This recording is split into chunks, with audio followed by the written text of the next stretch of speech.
Штрајкот во училиштата и градинките организиран од СОНК продолжува. Синдикатот го отфрли барањето на владата за зголемување на платите од 10% и остана цврсто на барањето платите да бидат зголемени за 18,4%.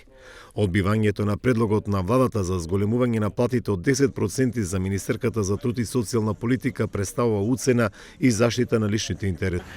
Ваквиот предлог решение кој што го понуди владата требаше да биде прифатено од СОНК, да се вратат наставниците, професорите, воспитувачите и негователите на работа, да започне за учениците наставата, за малите деца од претшколско образование, згрижувањето и воспитувањето во детските градинки. Навистина неприфаќањето на таквото решение не представува ништо друго како уцена и грижа за личните интереси на СОНК, а не за интересите на децата и на учениците.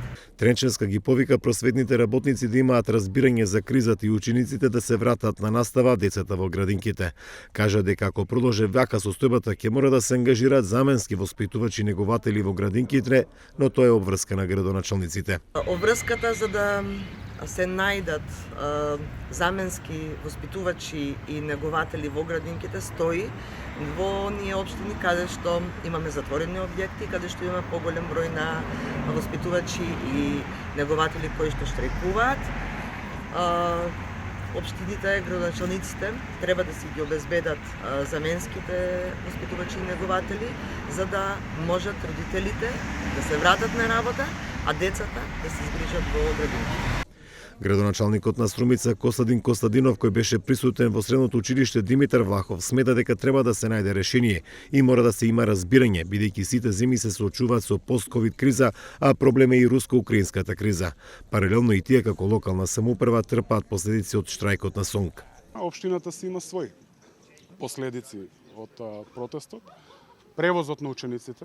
Мојот став и ставот на општината е дури и да има две деца кои што сакаат да дојдат на училиште, превоз треба да им биде овозможен. Општината тоа ја чини околу 200.000 денари на ден, што не е мала сума и тоа треба да го имаат во предвид секако професорите, членовите на СОНК. Нормално, тука не сакаме ниту да пуштиме порака за заплашување, ниту да се ставиме на различна страна, заедно со наставниот кадар. И општината сме на иста страна. Треба да разговараат, не треба да преговараат, туку треба да разговараат.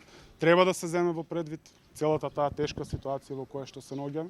И секако апелирам до учениците, апелирам до родителите да се вратат во училиште и наставата да продолжи. Штрајкот на СОНК почна во понеделникот минатата недела, при што членовите побараа зголемување на платите за 18,4%. Настава нема во ниту едно училиште во Струмичко-Радовишкиот регион, а деца кои се носат во градинките се згрижуваат во поголеми групи и на едно место.